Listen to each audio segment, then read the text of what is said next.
열왕기상 14장 1절에서 20절까지 말씀을 교독합니다. 그때에 여로보암의 아들 아비야가 병든지라. 여로보암이 자기 아내에게 이르되 청하건대 일어나 변장하여 사람들이 그대가 여로보암의 아내임을 알지 못하게 하고 실로로 가라.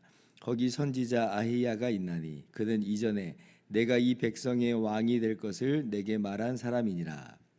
그대의 손에 떡 10개와 과자와 꿀 한 병을 가지고 그에게로 가라. 그가 그대에게 이 아이가 어떻게 될지를 알게 하리라. 여로보암의 아내가 그대로 하여 일어나 실로로 가서 아히야의 집에 이르니 아히야는 나이가 많아 눈이 어두워 보지 못하더라.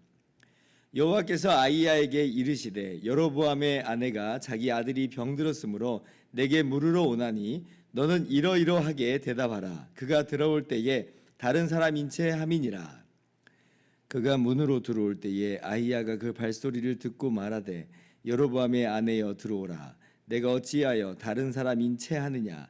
내가 명령을 받아 흉한 일을 내게 전하리니 가서 여로보암에게 말하라. 이스라엘의 하나님 여호와의 말씀이 내가 너를 백성 중에서 들어 내 백성 이스라엘의 주권자가 되게 하고 나라를 다윗의 집에서 찢어내어 내게 주었거늘 너는 내 종 다윗이 내 명령을 지켜 전심으로 나를 따르며 나 보기에 정직한 일만 행하였음과 같이 아니하고 내 이전 사람들보다도 더 악을 행하고 가서 너를 위하여 다른 신들을 만들며 우상을 부어 만들어 나를 노엽게 하고 나를 내 등 뒤에 버렸도다.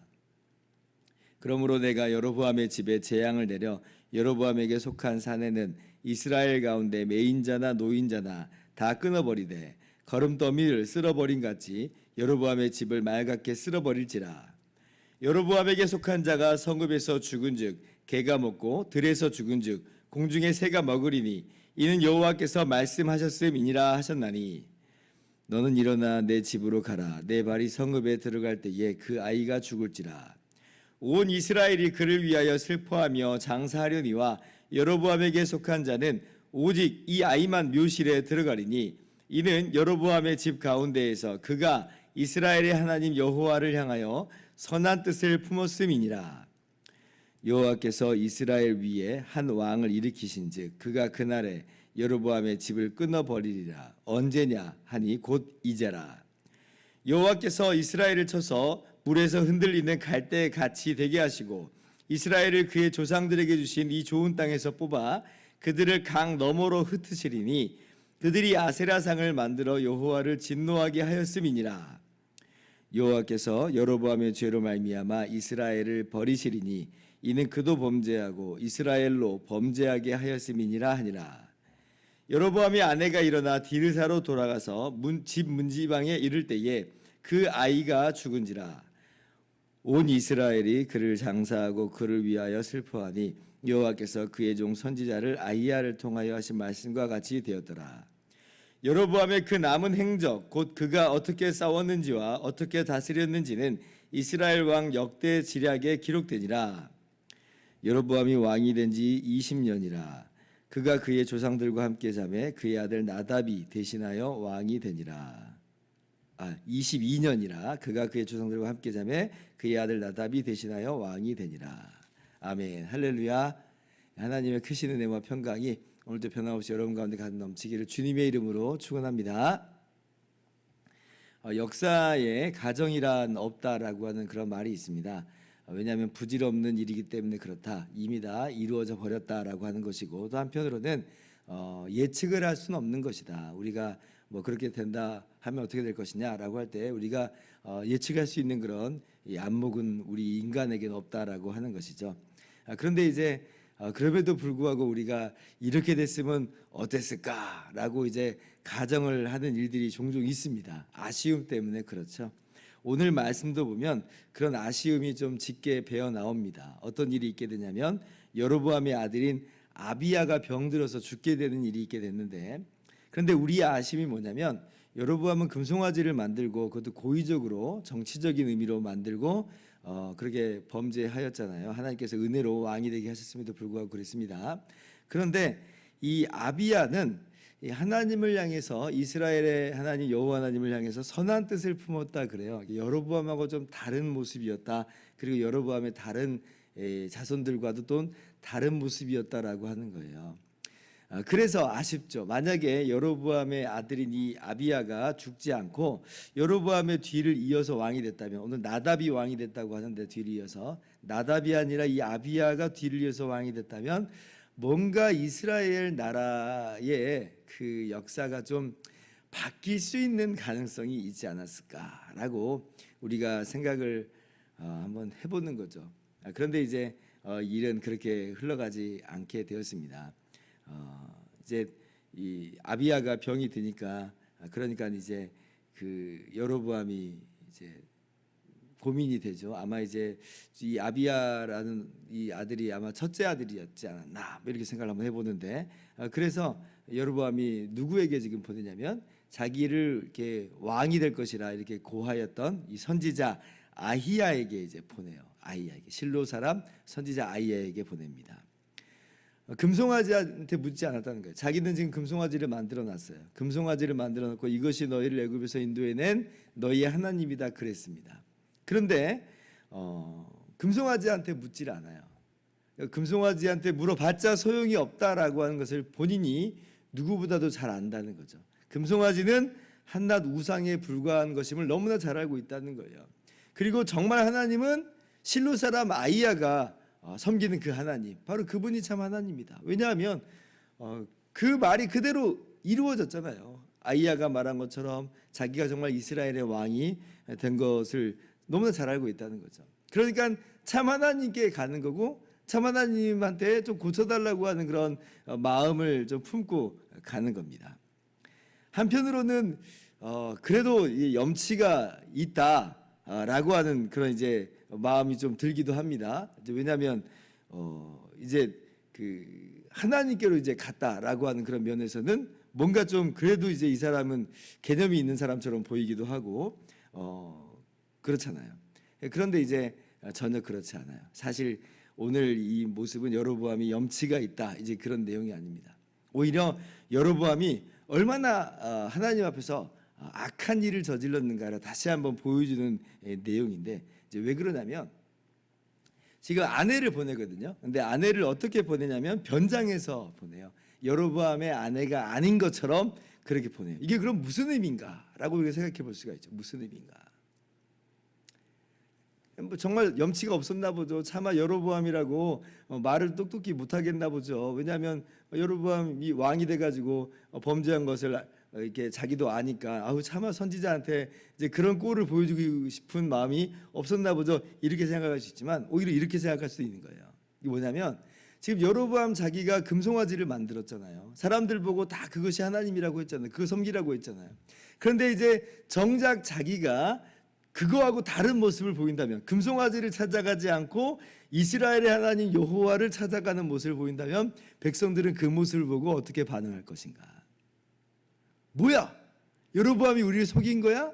라고 하면서 여로보암에게 이 여로보암을 지탄할 수 있고, 어쩌면 그거 봐, 이스라엘의 하나님 예루살렘 성전에 그 이름을 두신다 하시는 그 하나님이 진짜 하나님 맞잖아. 우리 예루살렘으로 가야 된다고 라고 해버릴 수도 있죠. 그러면 여로보암이 원래 계획했던 예루살렘에 갈 필요 없다라고 했던 그 이유, 르호보암에게로 돌아갈까 두려워했던 바로 그런 일들이 이제 벌어질 수도 있다는 것이에요.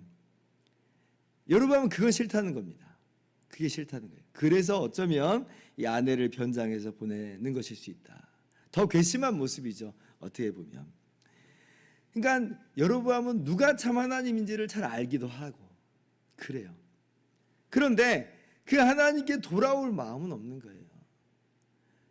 아이가, 자신의 자녀가 치료되기를 바라는 마음은 있지만, 그래서 하나님께 나가는 거 있지만 마치 전장 13장에서도 자기 손이 말라버리는 그 현장 속에서 내 손이 고쳐주기를 바라는 마음은 있지만, 그러나 그럼에도 불구하고 하나님께로 돌아가고자 하는 마음은 눈꽃만큼도 없다 하는 거예요. 눈꽃만큼도 없다. 그래서 이제 여로보암의 아내가 변장해서 선지자를 찾아갔는데 선지자가 눈은 어두웠지만 영적으로는 어둡진 않았어요. 하나님께서 이미 말씀하여 주셨습니다. 여로보암의 아내가 올 것이다. 그 아내에게 이렇게 이야기를 하라라고 하나님께서 말씀을 주시죠. 어떤 이야기예요? 하나님께서 르호보암에게 심판을 명하십니다. 10절 말씀 보면 그러므로 내가 여로보암의 집에 재앙을 내려 여로보암에게 속한 사내는 이스라엘 가운데 매인자나 노인자나 다 끊어버리되 거름더미를 쓸어버린 같이 여호와의 집을 여로보암의 집을 말갛게 쓸어버릴지라. 그래서 여로보암에게 속한 자는 성읍에서 죽은즉 개가 먹고 들에서 죽은즉 공중의 새가 먹으리라.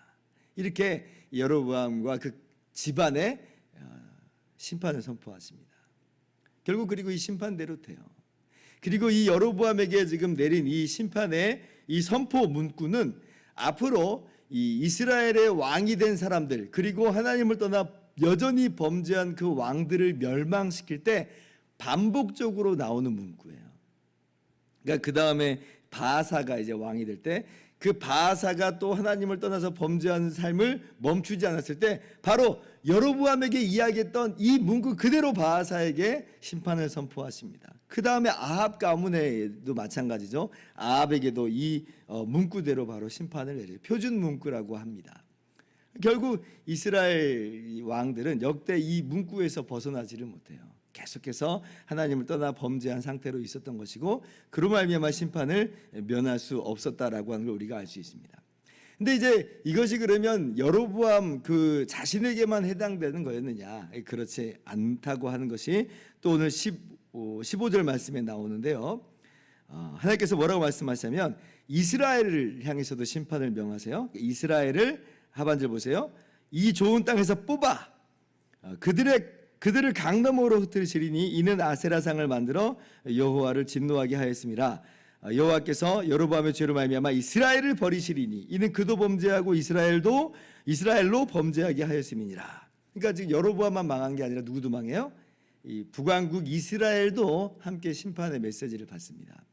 결국 이제 이 시간이 한참 흘렀을 때 19명의 왕에 등극한 이후에 BC 722년에 그러니까 약 한 200년도 안 되는 그 짧은 그 시간 동안 이스라엘이 존속하다가 결국 아수르에 의해서 멸망하게 되는 일이 있게 됩니다. 여로보암의 죄로 말미암아 얼마나 파국적인 일이 일어났는지 우리가 오늘 성경에서 볼 수가 있는 것이에요. 그래서 오늘 우리는 이 중요한 교훈을 하나 얻게 되는데 이런 것입니다. 리더가 얼마나 중요한가. 그러니까 여로보암의 죄로 말미암아 여로보암도 망하고 여로보암의 뒤를 잇는 왕들도 여로보암의 죄에서 떠나지 않아요. 그래서 그 왕들도 망하고 그리고 결국은 이 한 명 리더의 죄로 인해서 이스라엘도 망해버립니다. 그러니까 리더가 얼마나 중요한 책임과 위치에 있는가. 내가 만약 리더의 자리에 있다면 내가 얼마나 중요한 자리에 있는가 하는 것을 우리가 깨달아야 될 것이에요. 그리고 우리 스스로를 돌아보면서 항상 바른 모습을 가져가기를 힘써야 됩니다. 지금 우리 눈앞에 있는 것들을 크게 키우고 강하게 만드는 게 중요한 게 아니라 하나님을 경외하는 모습으로 리더가 바로 설 때에 그것이야말로 정말 책임 있는 리더의 모습이다라고 하는 것을 우리가 분명히 알아야 되는 거죠. 그렇지 않으면 사실은 리더가 되는 것은 재앙입니다. 재앙. 오늘 여로보암 보세요. 왕이 된 것이 과연 여로보암 인생 가운데 축복이었는가?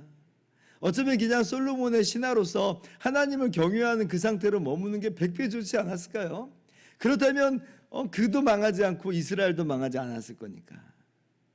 성공을 추구하는 것, 크고 강한 것을 추구하는 것이 그것이 전부요 능사요 그것이 정말로 성공적인 것이 아니라라고 한다는 것이에요. 하나님을 경외하는 것, 정말 거룩한 삶을 사는 것, 그것이 리더가 되는 것보다 왕이 되는 것보다도 훨씬 더 축복의 삶입니다. 그래서 오늘 우리의 삶을 돌아볼 때 리더의 그런 모습을 돌아보면서 리더로서 올바른 모습, 하나님을 경외하는 모습을 갖자라고 하는 마음을 우리가 가지면서 또 한편으로는 두 번째 적용이에요. 이 세상의 정말 성공은 내가 리더가 되는 그게 아니라는 거예요. 내가 윗자리에 올라가는 것 그게 아니라라고 하는 것입니다. 정말로 성공적인 인생은 하나님을 경외하는 것이다. 그것이 리더가 되는 것보다도 중요하다라고 하는 걸 기억하면서 오늘 우리의 삶을 정돈해 나가실 수 있기를 주님의 이름으로 축원합니다. 기도하겠습니다.